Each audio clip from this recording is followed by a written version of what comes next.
Subscribe to my YouTube channel and press this bell icon so you never miss any new updates. ಇವತ್ತಿನ ವಿಡಿಯೋದಲ್ಲಿ ನಾನು ನಿಮಗೆ big boss season 9 ಯಾವಾಗ ಆರಂಭ ಹಾಗೂ ಈ ಬಾರಿ ಬಿಗ್ ಬಾಸ್ OTT ಮಿನಿ ಸೀಸನ್ನಲ್ಲಿ ಯಾವೆಲ್ಲ ಸ್ಪರ್ಧಿಗಳು ಬರುತ್ತಾರೆ ಎಂಬುದರ ಬಗ್ಗೆ ಕಂಪ್ಲೀಟ್ ಆಗಿ ತಿಳಿಸ್ಕೊಡ್ತಾ ಇದ್ದೀನಿ. ಆದ್ದರಿಂದ ಈ ವಿಡಿಯೋನ ಲೈಕ್ ಮಾಡಿ ಮತ್ತು ಶೇರ್ ಮಾಡಿ. ಮತ್ತು ನೀವಿನ್ನು ನಮ್ಮ ಯೂಟ್ಯೂಬ್ ಚಾನಲನ್ನು ಇದುವರೆಗೂ ಸಬ್ಸ್ಕ್ರೈಬ್ ಮಾಡಿಲ್ಲ ಅಂದರೆ ಈಗಲೇ ಸಬ್ಸ್ಕ್ರೈಬ್ ಮಾಡಿ. ಈ ಬಾರಿಯ ಬಿಗ್ ಬಾಸ್ ಮತ್ತಷ್ಟು ವಿಶೇಷವಾಗಲಿದ್ದು, ಕಳೆದ ಬಾರಿಯಂತೆ ಈ ಬಾರಿಯೂ ಸಹ ವೂಟ್ ಸೆಲೆಕ್ಟ್ನಲ್ಲಿಯೂ ಬಿಗ್ ಬಾಸ್ ಪ್ರಸಾರವಾಗಲಿದೆ.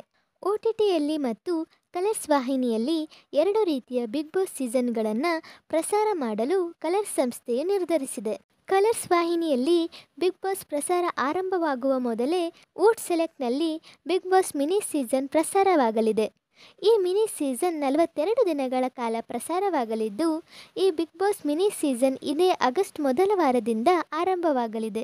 ಬಿಗ್ ಬಾಸ್ ಮಿನಿ ಸೀಸನ್ನ ಪ್ರೋಮೋ ಶೂಟ್ ಕೂಡ ಆರಂಭವಾಗಿದ್ದು, ಕಿಚ್ಚ ಸುದೀಪ್ ಅವರೇ ಬಿಗ್ ಬಾಸ್ ಮಿನಿ ಸೀಸನ್ನನ್ನು ನಡೆಸಿಕೊಡಲಿದ್ದಾರೆ. OTT ಬಿಗ್ ಬಾಸ್ ಮಿನಿ ಸೀಸನ್ನಲ್ಲಿ ಸೋಷಿಯಲ್ ಮೀಡಿಯಾ ಸ್ಟಾರ್ಗಳು ಹಾಗೂ ಇನ್ಫ್ಲುಯೆನ್ಸರ್ಗಳು ಇದರಲ್ಲಿ ಪಾಲ್ಗೊಳ್ಳಲಿದ್ದಾರೆ.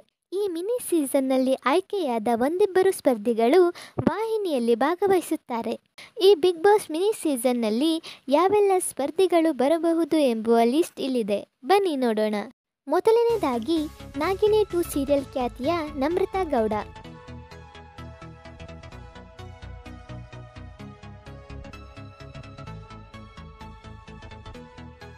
ಎರಡನೆಯದಾಗಿ ಸರಿಗಮಪ ಕಾರ್ಯಕ್ರಮದ Hanumantha.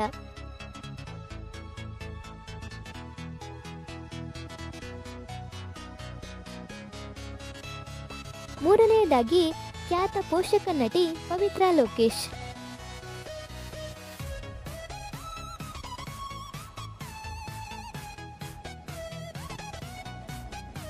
ನಾಲ್ಕನೆಯದಾಗಿ Aryavardhan Guruji.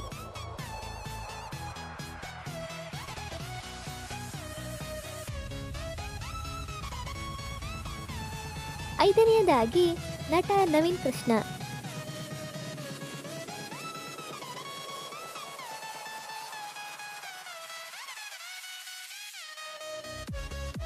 ಆರನೆಯದಾಗಿ news reader Divya Vasant.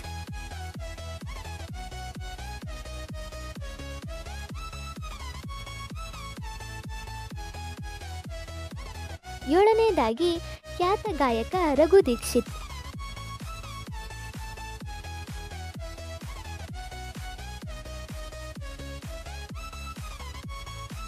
ಎಂಟನೆಯದಾಗಿ rural star Anjan.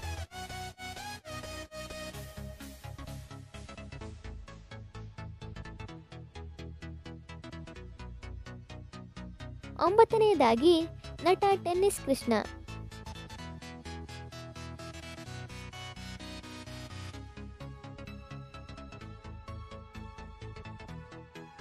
ಹತ್ತನೆಯದಾಗಿ ಪತ್ರಕರ್ತ ಇಂದ್ರಜಿತ್ ಲಂಕೇಶ್.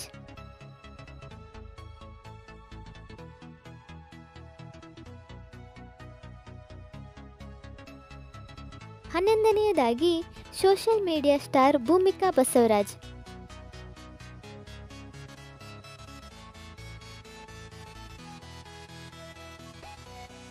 ಹನ್ನೆರಡನೆಯದಾಗಿ ಮಜಾ ಭಾರತ ಹಾಗೂ ಗಿಚ್ಚ ಗಿಲಿಗಿಲಿ ಶೋ ಖ್ಯಾತಿಯ ರಾಘವೇಂದ್ರ.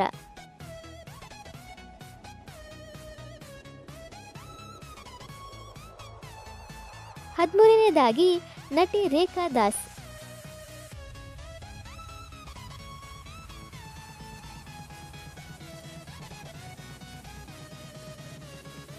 ಕೊನೆಯದಾಗಿ social media star Sonu Srinivas Gowda.